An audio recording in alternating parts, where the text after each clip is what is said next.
Hello. Hello, everyone. How are you today? What was that? Why are you talking like that? You sound like a weirdo newscaster. How dare you? What's happening, everybody? It's Sunday. Welcome to our Sunday live show, no longer called Sunday Live Hall.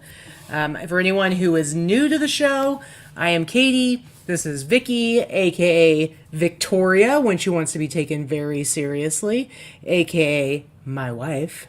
And I would at the top of the show like to take this opportunity to make a public apology to my wife. I absolutely reek of bleach right now. I'm surprised she hasn't said anything yet. I've been processing stuff that I've gotten at the bins and everything, a bunch of the whites that are not so white or stained, and a few of her things that need to be bleached as well. But I just did a massive bleach bath, and my hands are a little stinky. You smell like bleach. Yes. I'm sorry. I apologize. Good thing it's not smell-o-vision because it's pretty rank. It's very bleachy, but like I said, you hadn't even said anything about it, so I feel pretty good about that. What are you pointing at? I'm looking to see if Jen says the mic is sound on. She said the mic is sound on. Okay, that means it sounds good. I think that means it's good. All right.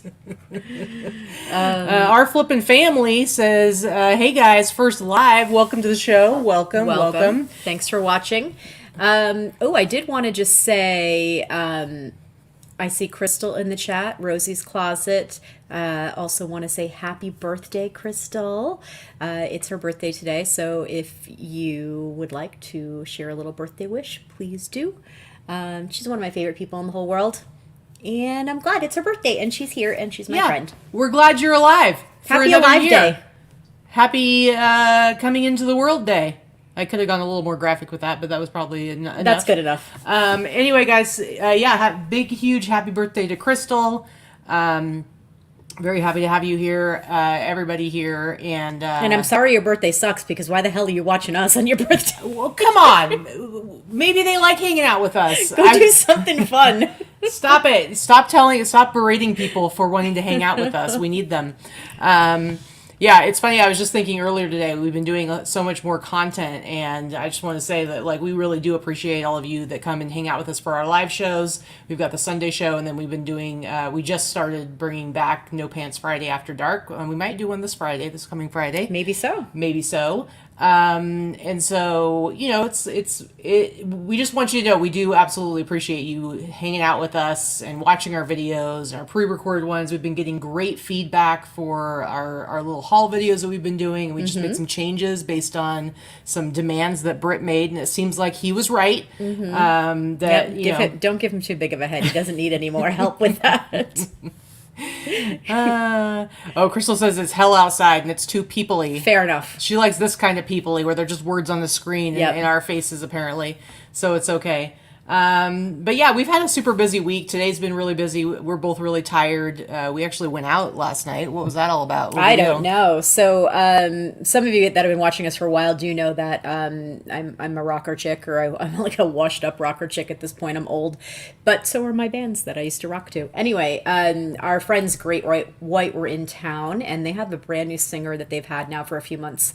And I haven't seen him yet. So we got to hang out with our buds. We had friends come in from Arizona. We went out to dinner.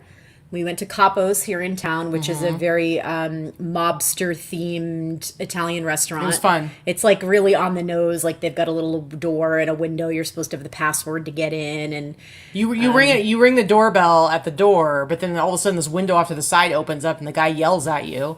And then when he decides you're okay to come in, all of a sudden the wall opens up, so you don't actually go through the door. It's really fun. Yeah, it's kind of cheesy. I mean, the food is mediocre at best. I'm not gonna lie, but I am very picky when it comes to good Italian food.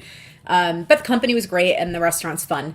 They used to do a 2 for 2 on Tuesdays for buy one get one free entree on Tuesdays, and that used to make it a little bit more reasonable and fun to go. I don't know if that still does it. It is kind of like a speakeasy. Well, that's what they say. They call themselves that. Yeah, they call themselves a speakeasy. There's always entertainment of some kind. There's like some lounge lizards singing. Last night there was a guy playing saxophone pretty badly. He was all right, but he was terrible. fun. He was fun because to me it was all about the experience. I was like, the food was like good enough.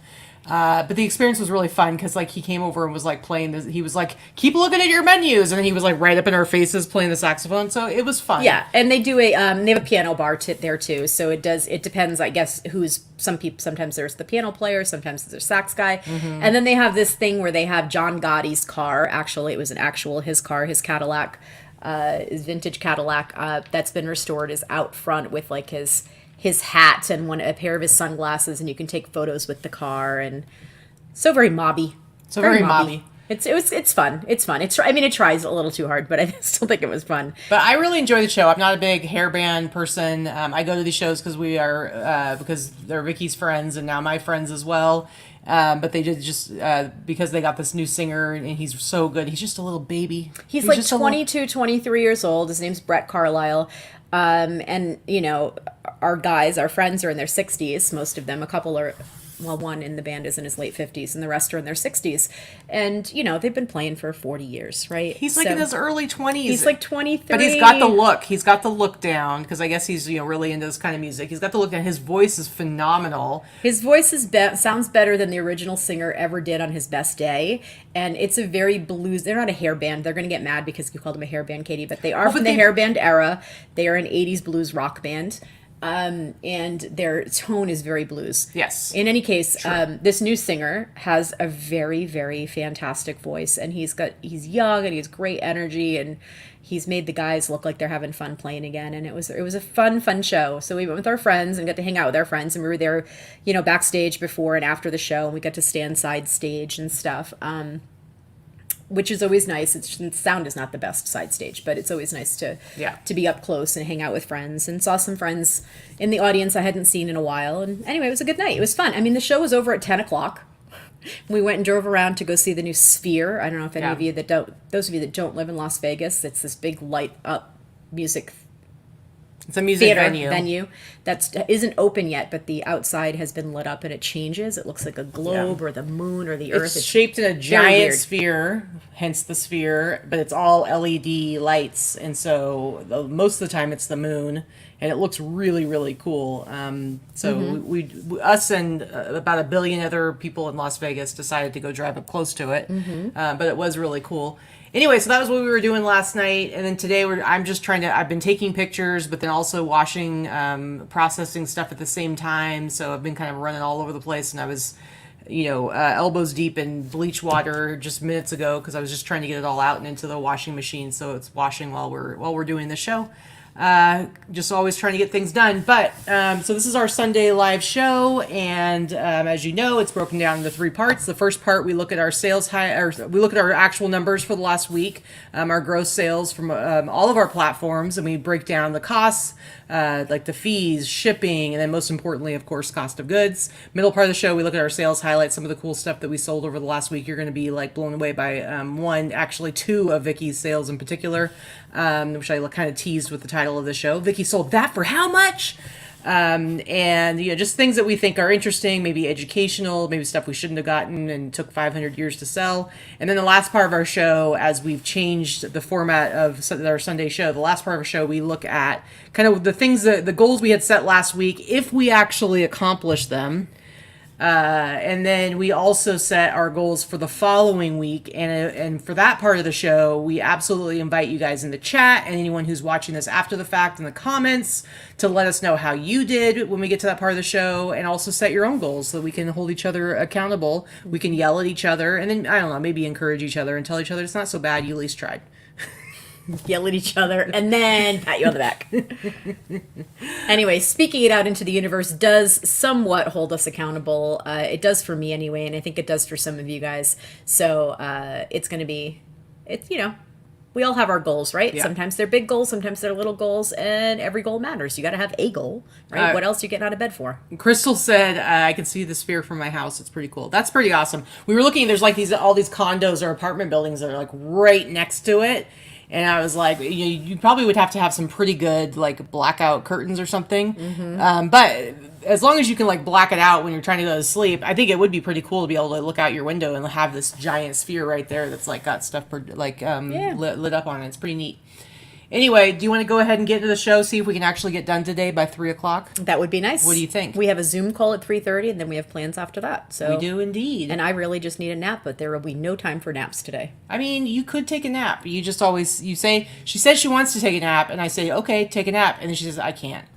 And Too I'm late. like, that's your decision. All right, let's go ahead and share the screen here and just get right into the show. I'm going to look at my numbers. So my eBay sales bounced back a little bit. You know, we've been working really hard and, trying to be super consistent. And that's what doing this Sunday show is all about, is trying to like get ourselves set up to a really good habit of sourcing and listing. And, the week before last, I think both of us had really good eBay sales. And then last week it was like eBay just took a nosedive. And now at least mine, I know, have bounced back a bit and they're doing a little bit better. But one thing I did want to point out is that overall, when I look at my 31 days, I'm up like 45, almost 50% from the previous month. Yeah, So it's I'm up over 30% from the previous month. Sometimes you have to like pull back. You're looking at it just and week look to at week, the overall. pull back and you go, it is making a big difference. I do think it is making a big difference. I mean, part of it is that we're coming out of the summer. I'm at 32.3% over last month. Yeah, I mean, yes, I agree that part of it probably has to do with coming out of the summer, but I also think that Vikki has a tendency to have a hard time seeing when things are going well or when things are paying off. And I don't know what you're talking She doesn't about. like to acknowledge. It's hard for her to like acknowledge that. What are you saying? I'm negative? Rude. I'm just saying you've been working your butt off, and it's like it's okay to say, you know what, maybe what I'm doing is really paying off, and I can. It will eventually, I think. I can feel some satisfaction that we're on the right path. That's how I feel about it. Anyway, so looking at my sales, I'm up to 21 eBay orders. Etsy did kind of drop a little bit this week. It's funny because I had done like an extra big sale where I went 20% off, and I really didn't. I was like, I'm going to see if I do a 20% off sale if I all of a sudden see all these sales. I did not. In fact, it felt like my sales dropped. So I'm back to just doing 10%. Same for me. So I have a 25% off sale running on Etsy, and then I have a 30% off sale running on eBay, and I feel like I have far fewer sales. Yeah, and I was like, if I had like a huge bump in sales, I would have been like, you know what, I'm okay with like getting that huge percentage taken off. But because I only had a few sales, I was more annoyed because I was like, ugh, why did I even sell them for that cheap? Anyway, so 5 Poshmark orders, you guys. I had only one Poshmark did more than order me. before last week, and then all of a sudden I had 5 Poshmark orders. So yeah, I was pretty excited about that. Nothing on Grail, nothing on Mercari, nothing on Depop, so that's great. Where'd this come from? What are you pointing at? Grail, Macari, Depop. Why do you have 255 if you got nothing on those orders? Oh, well then that's not correct because I accidentally did take that off. So my numbers are totally off. Anyway, 0. I did not sell anything on Grail, Macari, or Depop. So your sales for the week are about 2,000. Yes, you are correct. And then I had 2 private orders, and then so for a total of 32. So that 32 is correct. The rest of my numbers are going to be a bit skewed. My apologies, everyone. eBay gross sales $1,271.50. Etsy $220.07. Poshmark $336 for the week. Woo-hoo. 0. It's supposed to be 0 for Grail, Mercari, Depop. One thing I will say about the Grail, Mercari, and Depop is that because I'm still, we'll talk about this more later on, still getting my listings over to Poshmark, I have not added anything new to Grailed, Mercari, or Depop in like the last month. So I think that's part of my issue. $200 private sales. So my total gross sales is actually 2,000 and like about 2,032.57 is what it should be. Shipping $113.94. 2027. What? 2027. Anyway, go ahead. Okay, so yes, you are correct. You can see the breakdown of fees. Obviously, those are going to be a little bit incorrect because I didn't have any fees for Grail, Mercari, or Depop. You're just a mess. I know I am a mess. See, all it takes is one number to throw everything off. 115 for COGS, and so total net sales a little bit off from that. Let's just say net sales 1,500 something, and my gross average sale price, net average sale price is going to be a little bit off as well. So I screwed everything up, guys, but it's not going to be that far off. It's probably, my gross average sale price is probably more like 68 or 69, something like that. So lame. You screwed up. I did screw up. But overall, I'm pretty happy with like the activity I've had on eBay. I've had a decent weekend so far on eBay. Decent for these times. Once upon a time, I used to do a lot better on the weekends, but we can't go back to those times anytime soon, I don't think. Yeah, it's not looking great. So my sales were pretty good this week. Not great, but pretty good. So I did 33 sales on eBay. I had 3 sales on Etsy. My Etsy and my Poshmark are both pretty quiet this week. Poshmark I did 5, Mercari 3. I had no private orders. My total week was 44 outgoing orders. And Flipping Family asks, are we all full-time? Yes, we're both full-time. Yep. We've both been full-time for many, many years. Myself, I've been full-time since 2009, and Katie's been full-time since 2016. We have 2 separate businesses. We run entirely separately, just to fill you in on that. Okay, so eBay gross sales, 2106, and Etsy, 122, Poshmark, 325, Mercari, 97, for a total of 2650 for my total gross sales. Shipping, 228. And then you see the breakdown of the fees, eBay, Etsy, Poshmark, Mercari, for total fees and costs of $569. My cost of goods is always low at $103, and my total net is just under $2,000 for the week, which is not terrible. I really prefer to be around $2,500 net, but I'll take $2,000. My gross average sale price is $60, and my net average sale price just about $45. Nice. Not too shabby. Okay, so that's it for our numbers. I apologize that I screwed mine up. You did not have your Excel spreadsheet done properly. You get an F for today. Because I go in and I just changed the numbers from last week, so that number just didn't get deleted out. I must have gotten distracted or something. I mean, it's true. It's all I can say is it's true. Hello, Audrey. Hello. Welcome to the show. Dakota Flip says, where are the sales at? They're horrible right now. I don't necessarily disagree with you, but I'm really seeing that the work we've been putting into being more consistent with our listings is really paying off. And when we get into this next section where we're talking about showing some of the stuff that we sold this last week, I'm realizing how many items I'm selling that I just listed within like the last week or two. Same. And so it just makes me go like, I need to keep on top of that. Well, also, it is what it is, but I do think that, and I know we're all of the same mind, I'm just repeating myself, but the eBay search algorithm has been just fucked for like 20 months. It's really not good. So, consistently just listing more items and keeping listings doing something new, not necessarily more items, but new items daily or regularly is what's going to work. Yeah. Seriously. It's because it's crazy how many things. It's not like it's amazing stuff. Some of it's just real mediocre stuff. No, and it's hard. So, you try to do searches and, on your own things or search for other people's things. Listen, we've all seen this and talked about it ad nauseum online and in Facebook groups, many groups, how difficult it is to search items on the platform. So, best we can do is just keep on keeping on, right? Yeah, I just think of like all the times that I was like just not really listing with that much consistency or just barely listing a few items a day. So now it's really opened my eyes to things I already kind of knew before, but just wasn't putting into practice well enough. That I have to be a lot more diligent, especially if I want to, be able to pay the bills and stuff. And feed ourselves and whatnot. I don't know what you're talking about. All right, let's go ahead and jump into our sales highlights for the week. I think we both have some really cool items that we sold, interesting things. So why don't you go ahead and start with this? So I picked this up for $5 at an estate sale in Arizona when I was just there for the conference last month, the end of June. It was listed within a couple of weeks. It actually took about a week for it to get to us because Teresa shipped the box for me. Anyway, paid $5 for it. It wasn't listed very long, just a couple of weeks, and it sold. As I said, I have a 30% off sale going on in my store right now, just to try to drum up some activity this weekend, which did not work. But $56. $5 into $56 plus shipping within a couple of weeks. I'm perfectly happy with that.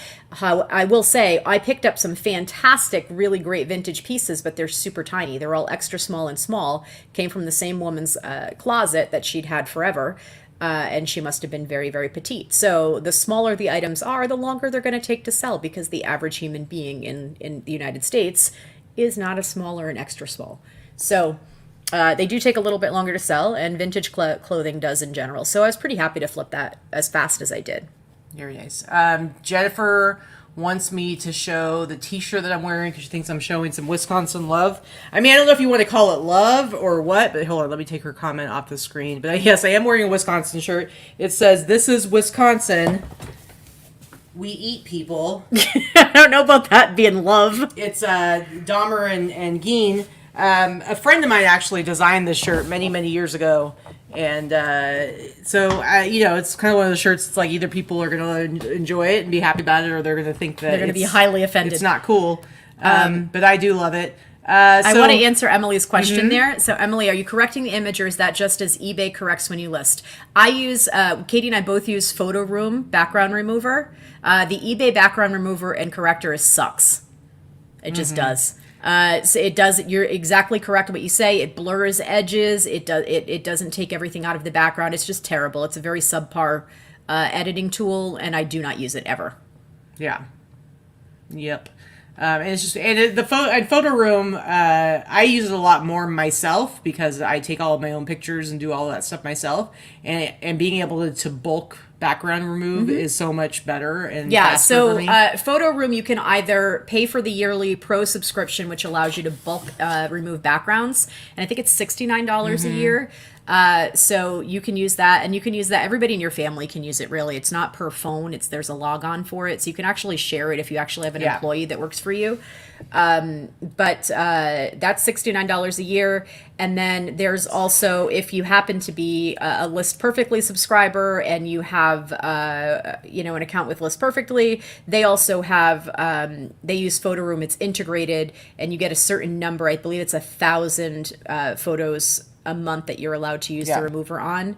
So depending on how many listings you have, that comes free with your subscription with them. So depending on how many listings you have, sometimes that's enough. It's up to you. Also, I'm pretty sure iPhone has this feature already, and it's something that Android just recently integrated into their camera or their gallery. Like when you look at the picture, it's like a new thing you can do. So if you either don't want to pay for Photo Room, or maybe you're somebody who doesn't pay for anything, but you want to at least remove the background on maybe your first photo. I'm going to show you, see if I can show you real quick what you can do. This is Android. Try to get in so it's, here we go. This is Android. If I hold my finger down, see how it just pulled that? And then I can actually save that. See, there's like a copy, save, share. So if I hit save as image, this is really crazy. I'm just showing this real quick. I know that we're like in the middle of a show here. I recognize that. I go and open it as its own photo. Background gone. So That's on Android? it's on Android. But I mean, you can only do it like one thing at a time. Are some limitations to it. But just so you know, that I believe they do that on iPhone as well. All right, let's get back into the show. Interesting. Yeah. I didn't know that was a thing. Yeah. Let's see. Next up. So this didn't sell for a crazy amount. I don't know if Liz is still in the chat. She probably is. But maybe like a month or so ago, I was chatting with Liz and Vicky, and she showed us this. I don't even remember why she showed it to me, because she was about to throw it out. It was just something that she had picked up somewhere. It's like a vintage 70s, just a kind of football jersey t-shirt. Super, super tiny. And it had staining. You can see her on the sleeves. I don't know, it could be blood, who knows. But I know that she tried to wash it, it didn't come out, so she was like, forget it, I'm just going to throw it away. And she said that in our chat, and I was like, don't throw it away, don't get rid of it, I want it. And so I think she literally pulled it out of the trash and mailed it to me. Look at you with your trash sales. And I didn't list it right away. I finally pulled it out like last week. Tried washing it again, treated the spots. They clearly did not come out. And I went ahead and listed it. It sold within like 2 days for $40. So, trash to cash.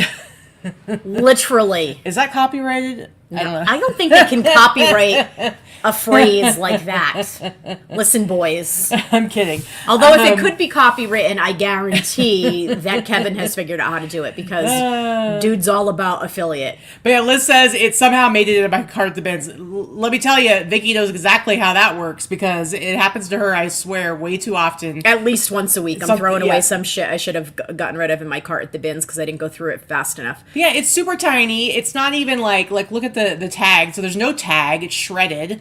Yeah, it looks like it's 70s though. Well, yeah, you can tell by the construction. It's 16 and a half inches across the chest, so it's real small. And it sold within like 2 days, guys. It's pretty funny. $40. It's pretty funny. And Liz was just gonna throw it away. It's true. I wanted to answer a quick question there. We have a new sub in the chat. Guitar Missy asked, what percentage are your sales in the clothing category? So thanks for the sub, by the way. Katie is almost 100% clothing. Very close I would to say 100%. 99.8% clothing. She's just started adding a couple of things like shoes and some linens here and there, a couple of bags, but she's mostly clothing, and she sells menswear with Mostly maybe vintage. like 10 women's items in her entire store. I would say I'm probably 80% clothing, 75 to 80% clothing. The rest is in linens and hard goods. And I also sell primarily vintage, probably 80% vintage as well. And I sell primarily women's vintage, but I do both, honestly. I'll sell anything that I find interesting or valuable to sell. Yeah, true. So... All right, next up for you, what do you got? Okay, so this is not great photos. Again, those of you that are following along know that I have a new lister working for me and doing photos. They're getting better, and the photos are getting better, but this was probably like the first week of photos. So this is a men's shirt, but all she had at the time was a female mannequin torso. It's better now. We're all good, but I didn't want to wait to list things to have the right things. And I've learned from our friend Trish, the 80-20 rule. Let go of 20% of the shit you can't control and just list the stuff. Or as Teresa says, shut up and list. So this is a bins purchased. I probably paid about 75 cents for it. It's a lightweight dagger collar vintage shirt. It is a men's shirt. And it sold for the price you see there. It was listed for maybe 3 weeks. It sold for about $60 plus shipping. It was just a cool retro 70s vibe with the spread collar and the big long collar. Very disco. Very disco. Very disco. All right, next up for me. So this is an interesting sale because I picked this up a couple weeks ago, and when I picked it up, I saw that it had these grease stains. You can see them right on the front. They're so hard to get out. I tried to treat them. It's like sometimes they come out magically. The problem is, anytime when you're trying to wash something, if you don't know what it actually is, you're not necessarily going to be successful getting it out. But usually with grease stains, your best bet is to really try to use a toothbrush and scrub some Dawn dish soap into it. Dawn dish detergent is a miracle cleaner for a lot of things. It's not just for clothing or whatever. It's not just for washing your dishes. Don't we remember from the 80s with the Exxon Valdez spill that they washed Save the ducks? all those little creatures. They saved all the animals with the washing them in Dawn dish detergent. So grease and oil, it will usually break down the properties of grease and oil. But sometimes you're just out of luck. Like maybe this was washed a bunch of times and it really got set into the fabric. So I really did try, and it didn't work, obviously. And I only tried one time. If it was something that I thought was more valuable, I might have put a little more effort into trying to get it out. But I basically did one pass at it, and then I gave up. Went ahead and listed it, and I would have probably priced it. I would have priced it higher if I would have gotten the stains out. But I went ahead and priced it at $48.99. I think I sent out an offer for $40. Someone accepted. It sold for $40. It was listed again. It was listed for like a couple of days. And this was one where I was like, oh man, couldn't get the stain out. Oh well, I'll probably not be able to sell it for very much. And then sold it for $40. Got it at the bin, so maybe paid $2, $2.50 for it. Yeah, I mean, I think someone in the chat said, to LA or to La said Fells Naphtha is good as well for grease. Fells Naphtha is a good soap. It's been around for like 100 and something years. It's actually a really good soap that you can find at any grocery store, convenient, Walmart, Target, that kind of thing. It does work very well. Also, you do have to like rub it in and use it as a paste because it is an actual soap. It's like a bar of soap. Usually people take it and they make shavings. They shave it and use it that way. But it does work well. Yep. Monique says, I've been a lurker here for a few weeks. Figure I should say hello. Been dabbling in vintage and learning lots from your videos. Well, welcome to the show, Monique. We appreciate having you here, and we love being able to teach about vintage. And, it's funny because, where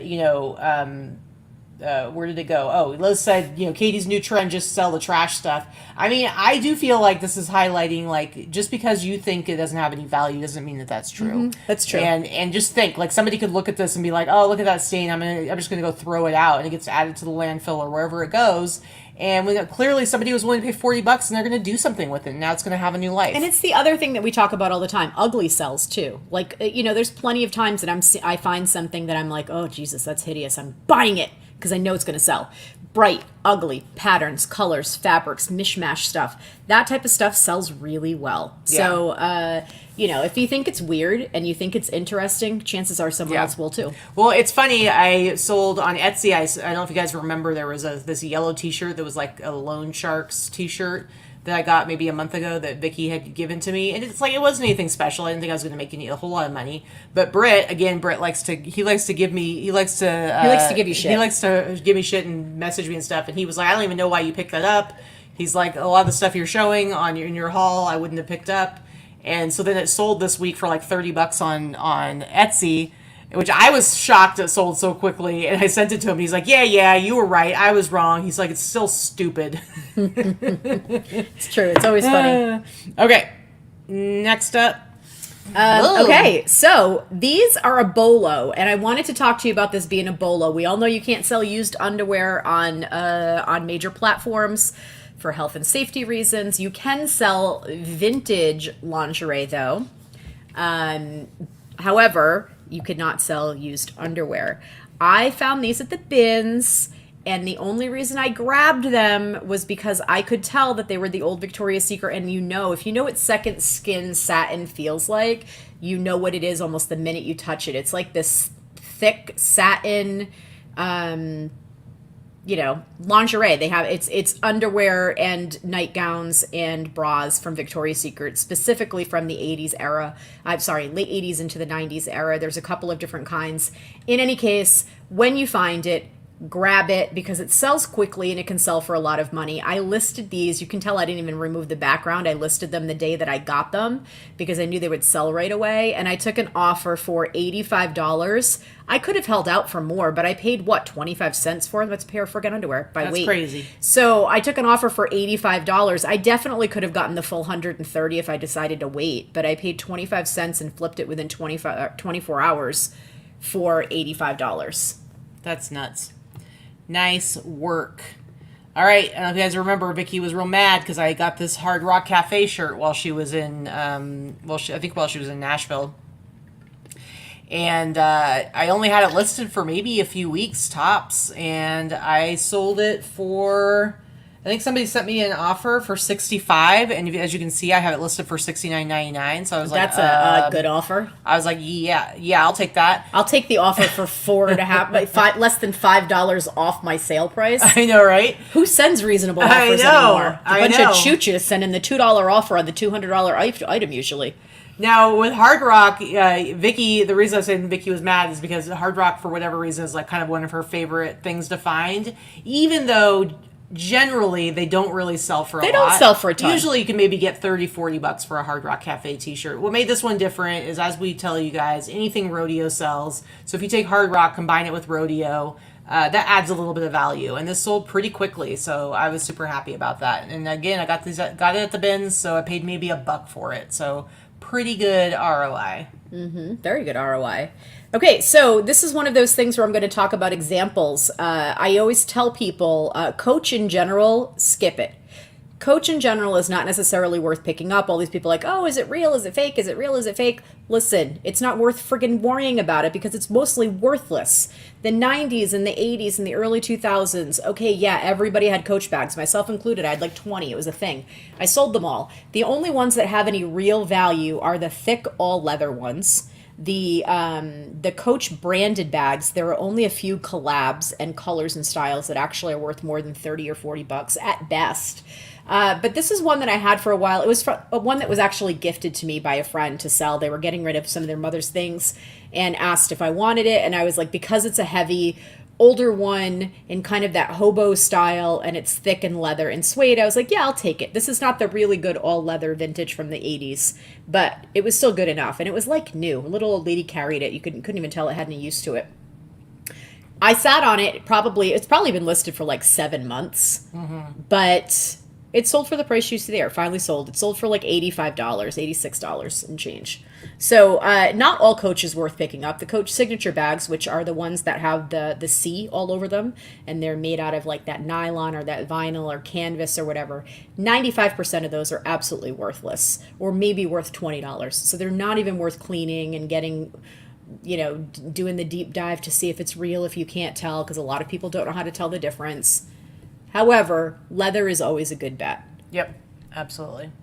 All right, next up, this was another quick flip. Got this at the bin, so it was probably paid like $2-3 for it at most. And it's this vintage Cirque du Soleil sweatshirt. Now, I've sold a couple of the jackets that have. I remember the jackets. It's been a while, but I've sold a couple of the jackets. And so when I saw this, I was super excited about it. And I didn't price it crazy high because they don't sell for a huge amount of money. But I did my $69.99 and it sold within 24 hours, I think. So I was like, okay. I've really had a lot of stuff selling quickly that I like just within a day or two of listing it. So I'm pretty excited about it. And it hasn't even been like stuff that's like crazy amazing or anything like that. But I always pick up this Cirque du Soleil stuff. I wonder if newer items being listed are selling faster because for whatever reason the listings are formatted better than some of the old ones because of all the changes. I don't know. On the site, I mean. Yeah. Yeah, I have no idea, but it's been crazy how many things I've been selling. Like, I'm just curious. And if you have your shipping things done right, if you have your item specifics done right, you're already a leg up from the majority of hobby sellers or casual sellers because they don't bother to understand and learn the changes. So they just kind of throw shit up there and hope it sells someday. So I mean, I just wonder if that's some of it, but yeah, I don't know. Obviously, we don't know. If we knew, we'd be millionaires. If we understood how the frig eBay worked, we'd be millionaires. All of us. Very true. All right, next one for you. This was actually a pretty quick sale. And again, this is on a women's mannequin, but it is a men's jacket. This is a 1950s jacket. I did show this in a haul video at some point. I will say I did take the chance to wash it, and I did wash it because it was pretty grimy on the sleeves and everything. So I did wash it, and in doing so, the shoulder pads ended up pretty misshapen. I was wondering what was happening here. Yeah, honestly, you could stitch rip the lining and go in there and fix the shoulder pads, or stitch rip the lining and take the shoulder pads out entirely, and it would be fine. It's not a big deal.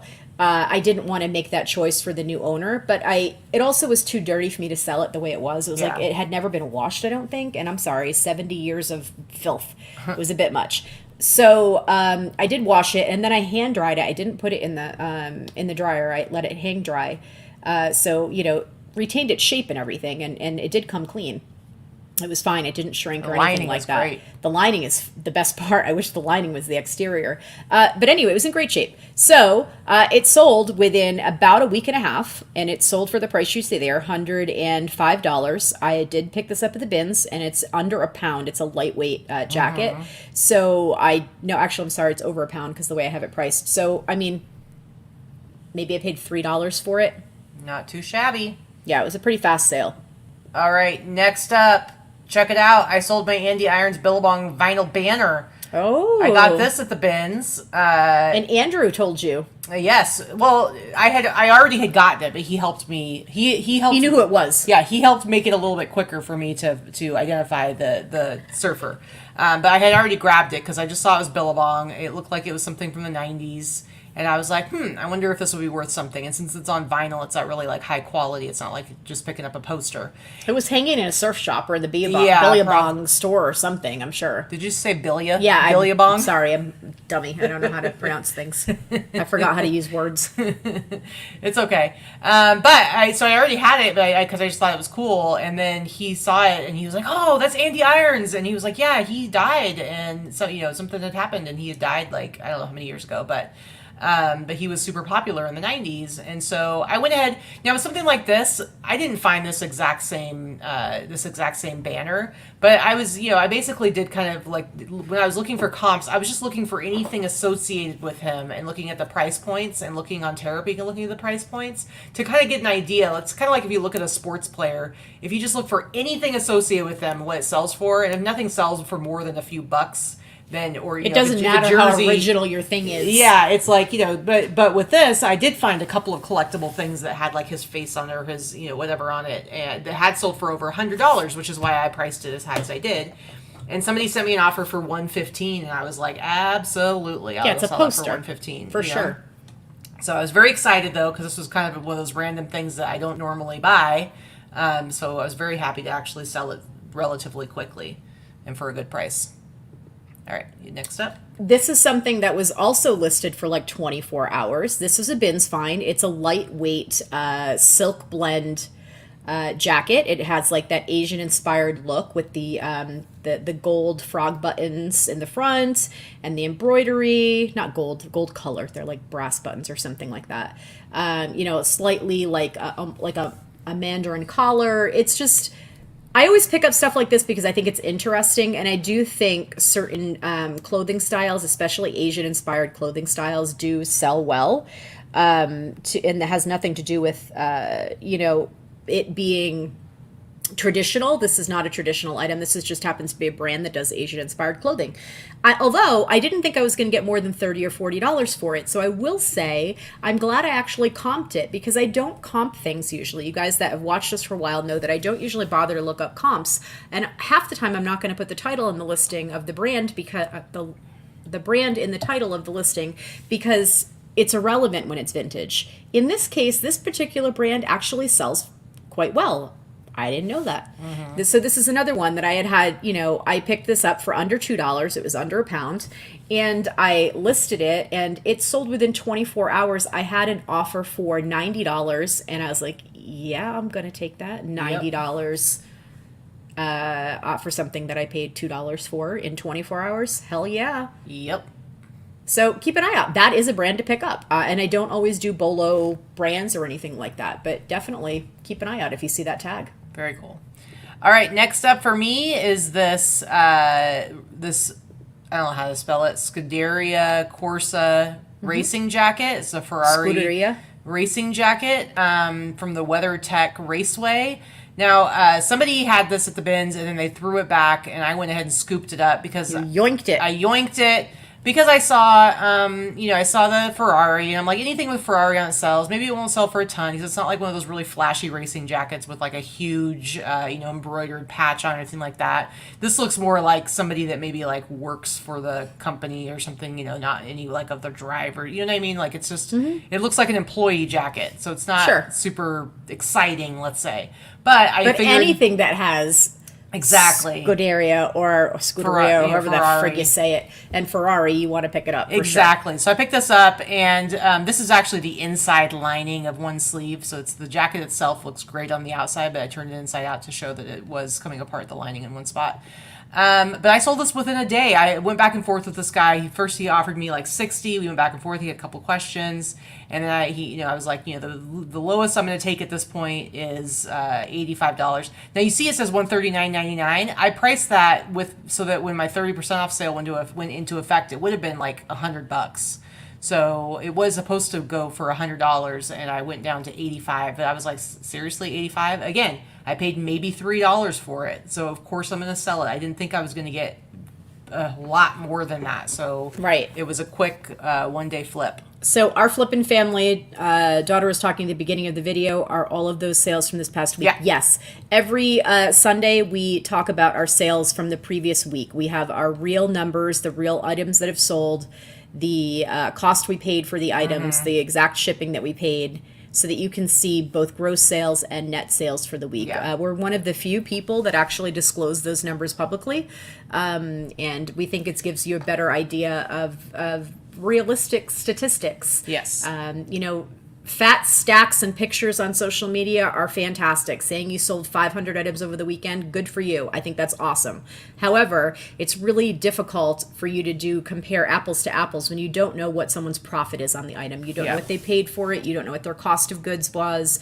You don't know, if they paid $100 for an item and sold it for $120 and then took fees out of that. You don't know. So you don't really know how profitable someone is by just talking gross numbers or number of items sold. Yeah. So. And we're just showing the highlights of our sales. So we're each picking like 10 sales for the week. So we sold other stuff that isn't as interesting.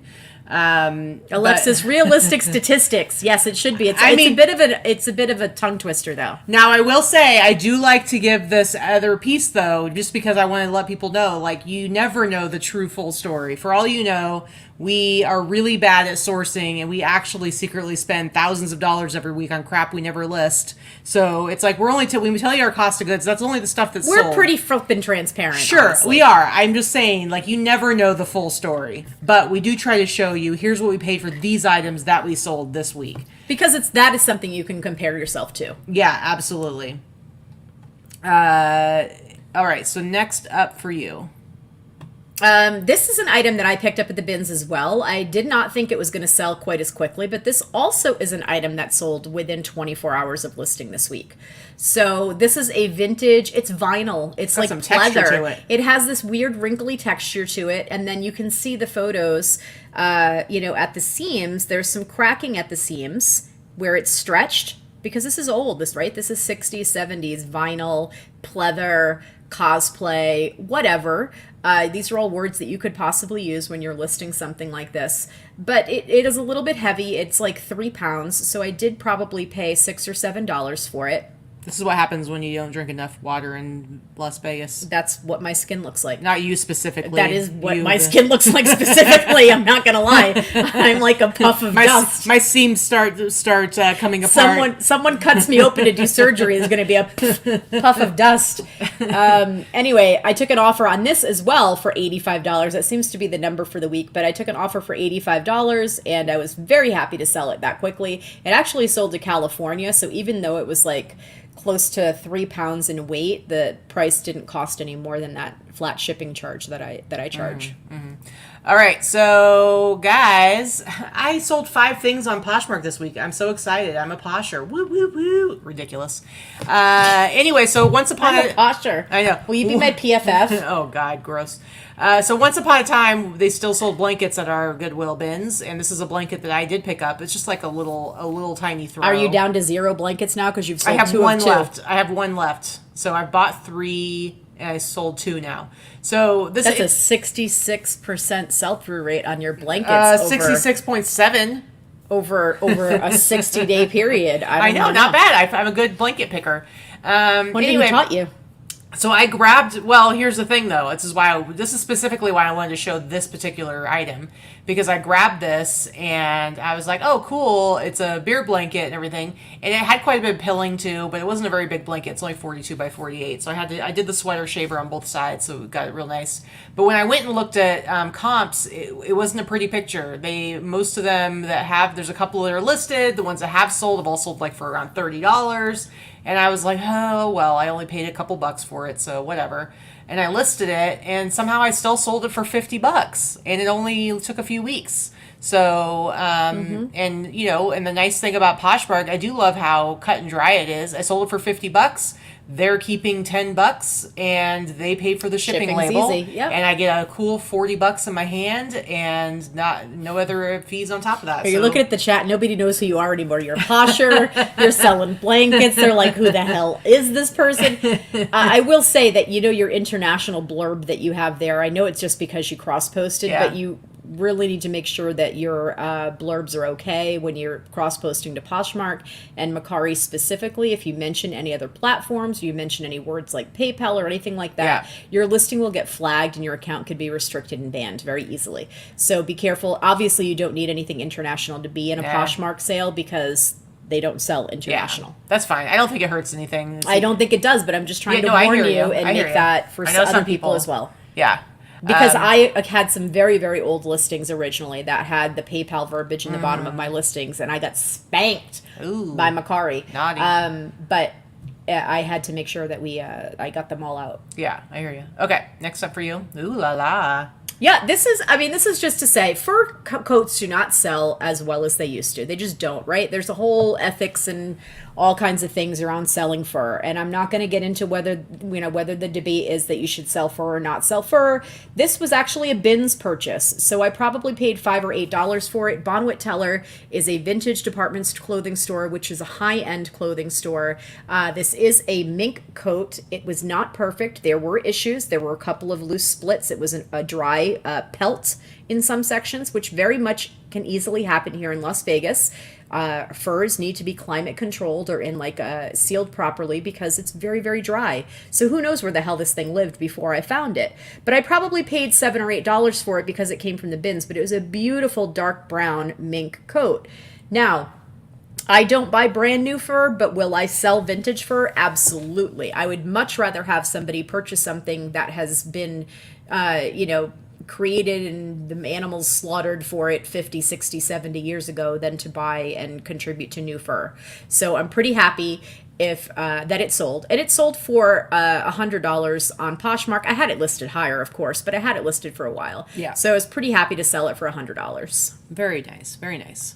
All right, next up for my posh sales, look at this bins find, you guys. Look at this shirt. Look at this ridiculous shirt I sold for $60. And who cut it like that on the I don't bottom? know. I got this at the bins. It was super yellow and stained, and I washed it, bleached the crap out of it. I still remember that New York seltzer. But I was I even with the condition it was in, I was still excited to find it because of that whole New York seltzer. Remember, I think you can still get like the little bottles. You can, but they don't have. We got one. Remember, Danica and I got one when we were going on a cruise. It was the little glass bottle, but it doesn't have that thin little styrofoam label on it anymore. Oh, okay. It's totally different. And Gotcha. It didn't taste the same either. But like, how awesome is this shirt? I love it. But somebody really went to town, fringing it up for sure. It's a hideous fringe. It's not. They didn't even do a good job. It looks like I tried to do a DIY craft project on that shit because we all know how crafty I am not. No, Emily's right. It does look like something one of the Kens would have worn in the Barbie movie. Absolutely. Miami Vice. Yes. But yeah, it's definitely. But anyway, I had it priced at like 70, I think, and somebody offered, I don't remember what they offered, and I countered with 60, and they accepted, and they paid $60 for it. I paid $1 for it. Look at this thing. Look at it. It's amazing. I love it. It is fan-freaking-tastic. I love vintage, and I love selling vintage, and I love selling ugly vintage.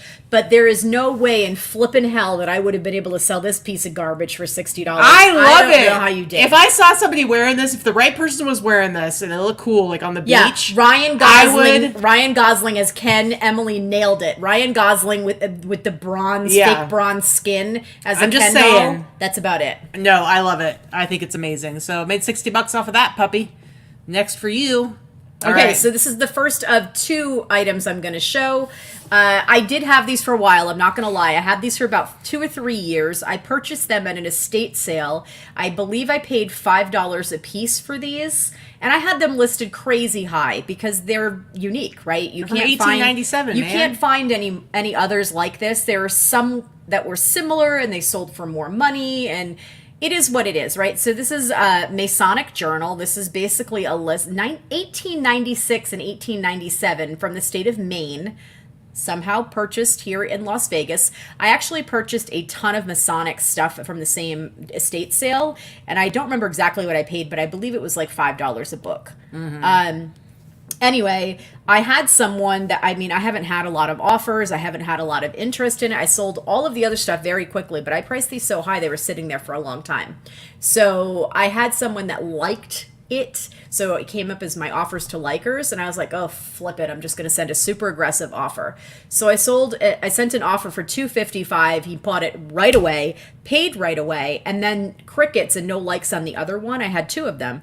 So as soon as he had paid for the first one, I sent him a message and said, here's my listing for the other book that comes from the same organization in the same chapter. I would really love if these 2 could stay together if you're a collector. I would be happy to honor the same price for the second book.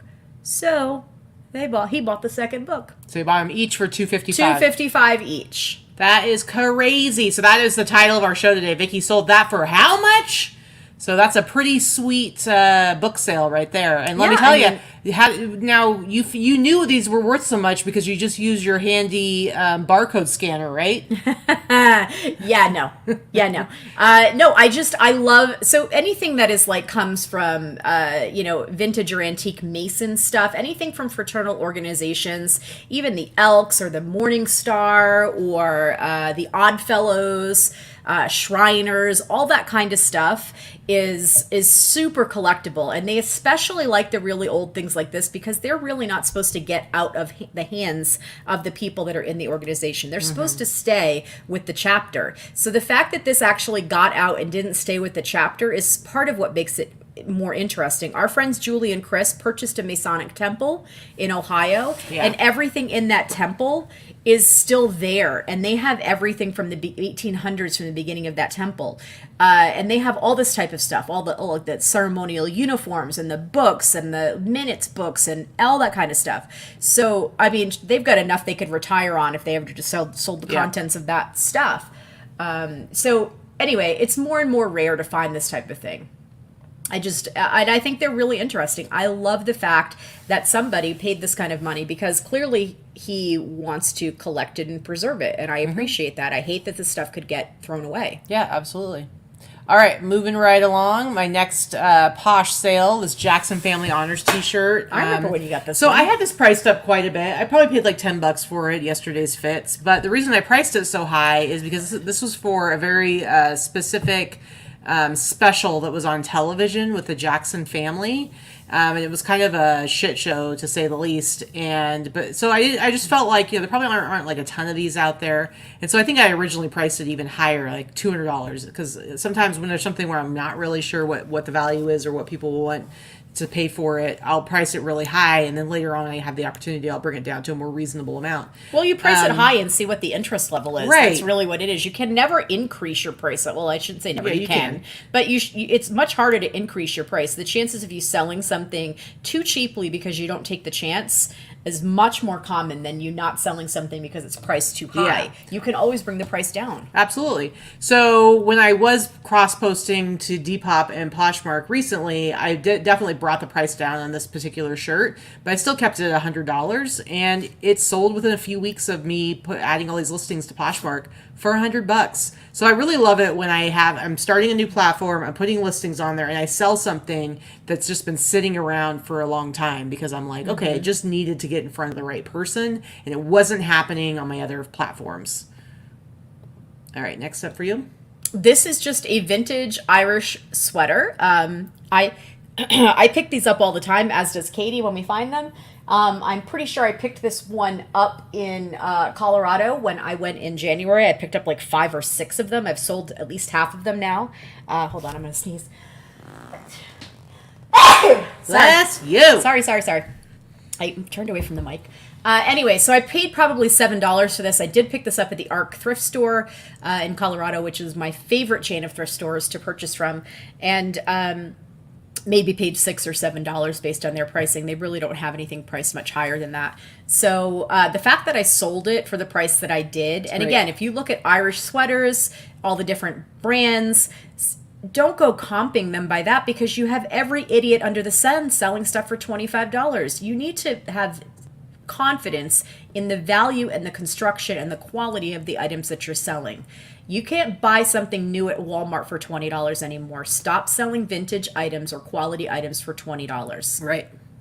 And every single one is usually different. They're a different size. They're a different color. They're a different, knit design. It's like you don't have to price your stuff the same as everybody else. And I think that, both of our sales kind of prove that. All right, my very last sale, I had two different private sales this last week. One of them was a t-shirt I sold in a vintage Facebook group. Somebody had an in search of post. They were looking for Van Halen t-shirts, and I happened to have the exact one they wanted. Sold that for $100. And then my other private sale, this was an in-person sale, guys. So we went to the Great White Show last night, and Vikki actually I have 2 Great White shirts in my inventory. One of them is a black t-shirt, and Vicky actually wore that one because it fit her really well, and she wanted to wear one of their old shirts. And you're probably not getting that one back. Yes, I am. She keeps saying that. So that one she wore. And then this t-shirt, which I love, it's one of those sleeveless ones. And I love this one because it's like... Super rare. It's super rare because it's like a cruise shirt. And it was from this tour they did with Tesla.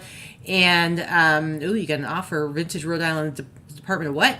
Anyway, it's just a super rare thing. I've had it for quite a while. It hadn't sold. And so then yesterday I was like, you know what? I think I'm going to bring it with me because they'll get a kick out of it. And there 3 of the guys that play in the band are original members. And I'm like, I think I'm going to have the 3 original members go ahead and sign this, and I'll list it back up and maybe for a little bit more and see if I can get some more money for one thing, actually get it sold at all. And so I brought it, but when I showed it to our friend Bridget, her husband Mark is the guitarist, is the lead guitarist for Great White. When I showed it to her, she was like, I'll give you $100 right now, but so you won't sign it. I want to keep it. And then she immediately put it on. She gave me $100 bill. And she immediately put it on. It's a super tiny shirt, but it fit her perfectly. Well, she's tiny. Yeah, well, right. She's tiny. She put it on and wore it for the rest of the night, and it fit her great, and it was awesome. I was and then she said, I'm going to tell people that that's me in the picture. Yeah. They've been married for 25 years. We actually hosted their vow renewal for their 25-year anniversary back in February at our home. Here, but they're good friends of ours, and it's always fun to see this really old stuff by bands that a lot of these guys have become my friends over the years, and especially in different famous bands from the 80s and things like that. And it's really nice that I've actually have quite a collection of these types of things. This was Katy's that she purchased for resale, but whenever I actually have that specific it's a sign from the dressing room from that tour that has that picture on it. So I think this kind of stuff is fun. They always enjoy seeing it. They love when people bring old stuff to shows. Yeah, and I like that it's going back to the family. So super cool. Okay.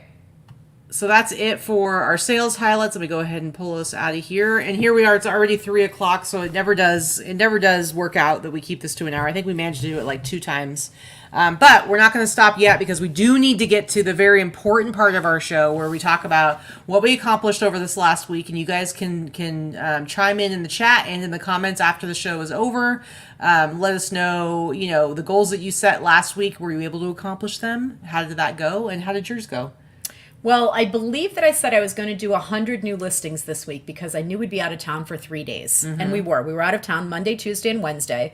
So I got no listings done Monday, Tuesday, and Wednesday. I did have a listing draft bank. Hello, Alexis. I did have one, but I brought my Chromebook, and I have to tell you, the Chromebook sucks for listing. It's really hard to list. It's also very difficult to list from drafts on your phone on eBay. So I really got like 5 listings up through my phone, and I had to struggle through every one. Yeah. I don't know how you people that list only on your phone do it. It's just terrible. So whatever. It is what it is. So I didn't get any listings done Monday, Tuesday, or Wednesday. That's not true. I came home Wednesday and did listings. So I didn't get anything done. Monday and Tuesday I got like 5 done between the two. So I wanted to do 100 listings this week. I got 85 done. I got pretty close to where I wanted to be. We do know that we need to source 2 to 3 times a week. We went 3 times this week. One of the times when we were in California. And then went to the bins twice and did well. And I was able to get enough inventory and things for the following week. And then we wanted to do 2 haul videos, which we did. We managed to do that. So I almost met my goals this week. I almost met my goals. I did almost met my monetary goals as well. So, I mean, it's getting there. I think trying to do $150 listings a week is too exhausting for me. Yeah. I have to be quite honest. I did do it those 2 weeks in a row, and I about killed myself. That, it was too much. Even with having someone else doing 75 of them as drafts, me doing 75 myself, plus proofing all of those drafts and all of that it's very hard. And I was feeling that I was trying to do so much at a pace that I Yeah. knew I could not sustain. It's just like when you do the New Year's resolution. I'm going to work out, not you specifically, but people in general. I'm going to work out, I'm going to get healthy, and then they hit the gym the first day and they go nuts, or the first week they go nuts, and and then they're so sore and so messed up with their body that they can't do anything for days. Yeah, I was just too tired, and it really knocked me out to do that many. But some weeks when I'm feeling, it's not like if I meet my goal, I'm not going to keep going if I have more time. So I will. Yeah. But this week it was 85 were the listings that I got done, and I'm fine with that. I'm going to try to do. So my goal for this coming week. This is our last week before our friends Ryan and Allie are going to be here for an entire 8 days where I know we're not going to get anything done. Those of you that know Rally Roots, Ryan and Allie, they're friends of ours. They're coming to stay with us for 8 days. We got 10 days till that happens. We have 10 days to get some work done till that happens. However, we are also heavily into promoting the Reseller Remix right now. So that is a couple of hours every day taken out of our day. Yeah. That's eating up some time between speaking with our vendors and our speakers and our sponsors, and starting to do the YouTube circuit with some of our speakers, Katie, myself, and our friend Teresa. So all of that sucks up the working as well, sucks into the working time. So I'm going to say I can confidently do 100 listings this week. Okay. Also two live show, 2 live hauls, and 2 sourcing pre-recorded hauls, sorry, and 2 to 3 days of sourcing. Yeah. So for me, I've been sticking to my 50 listings. I'm trying to stay realistic. I knew that it was going to be a challenge this week because we were going to be out of town. I did, for every day that I wasn't listing anything, I did end 10 old listings. I have listings that are just a little bit over a year old. So all those days I ended 10 listings and did them as sell similar, tweaked the prices a little bit. So I had new listings going up every single day. I did not hit 50, and I knew it was going to be a challenge. Part of the issue was I really, like today I'm taking pictures. So I could have hit my 50 if I had stuff to list. But I need to get all these pictures done. So I think I did like about 40. So I got really close. Now I did say that my goal was just going to be getting 100 new listings over to Poshmark. I actually beat that. I did a couple of nights where I just kind of hung out while we were watching TV and did cross posting. And so I think I got like 200-300 more listings over on Posh. So that's pretty good. That's nothing to sneeze at. Yeah, I really need to get that done. So this next week I really need to finish getting the rest of Poshmark up because I need to go back and start moving other stuff over to Grail, Depop, Mercari. But I'm going to stick to my 50. I might be able to do more than that this week, but I'm just going to stick to my 50 because I know that if I have the time, I will keep pushing forward, but I don't need to have that goalpost put in front of me. I'm motivated enough. It's more about the consistency and continuing to do the stuff that needs to be done to keep the listings going. And since I am seeing results, it's keeping me even more motivated beyond just feeling like I got to make sure I've got something good to say to you guys when I come back here. So yeah, we're going to do our 2 pre-recorded. We'll try to do a Friday show. We should be able to do a Friday show. I don't think we have anything planned Friday, but let's just say maybe we'll do a Friday show with you guys. And then of course what Vicky said about going sourcing. I'm actually pretty good. Like the nice thing about us going so consistently sourcing is it's like right now I'm in the middle of processing and taking pictures, and I probably have about 100 pieces, and those are going to last me a little while. So but we're going to continue to be going, so it allows me to be a little bit pickier when I'm at the bins. And I don't necessarily have to get a bunch of stuff because I know I'm going to keep coming back so I can hold out and be like, yeah, I only need 5 pieces today. See, and I'm the opposite. I'm actually being less picky than I was because I'm listing a greater quantity and just trying to build up. So I'm willing to list the $20, $30 items just to have a wider variety of price points now. And again, if I'm only spending $1 plus what I pay for my lister, I'm okay to take a $25 offer and net, $15 to $20 an item if I'm doing it consistently enough for sure. of them. So I don't always want to do that, but I mean, obviously, I'd much rather keep my sales at $100 a piece. You know, who doesn't? Well, I mean, my listings, I can only do so much since I'm doing it myself. So, but I am saying it's nice to have so much backed up because there was a good amount of time. It's funny. We were having a conversation with our friend Deb. We were visiting Deb and Mel in California, and she was saying, you know, she's like, I really noticed that you kind of, she was like, she's maybe I'm the only one that noticed, but you kind of lost your spark, like lost your enthusiasm for what you do with your selling. And I said, I did. I think that, you know, there was a good amount of time where sales were like so bad. And it's like I couldn't be putting out the amount of money I was putting out before to buy the stuff I was buying. And I still was in the mindset of paying up for really good pieces. And so it was like, oh, I can't afford it. I can't be spending the money on this right now. And so I was limiting like what I was able to bring in. And so it was just making it more stressful than anything. And now it's like, now that I'm really into the groove of the bins and I'm getting all this really cool stuff. Now I see like, oh, this endless supply that's affordable, that is attainable. And it's actually like resulting in sales and it's making it really fun again. I'm having fun with it again anyway. Yeah, and I like that Katy goes with me sourcing now, so that actually makes, you know, I enjoy that as opposed to going by myself. I mean, my friend Corey would go with me sometimes, but not every time. And a lot of times I go by myself. And yeah, I mean, I can talk to just about anybody, but I don't really talk to the people at our bins. I just don't. There's a few there that I like to talk to. It's nice to have buddies at the bins. So anyway, it looks like you guys did a whole lot of stuff, which is awesome. I'm looking at all these goals. You guys are killing it. Rebecca, we love the ladies in consignment chats, and we love those girls. Actually, if those of you that are friends of Kat, the nurse flipper, or fans of hers, we're going to be on Kat's show on Tuesday. Not sure what time, but her normal time that she does on Tuesday. It's her lives. I think it's either 4:00 or 5:00 Eastern time. Eastern time? Yeah, she's in Florida.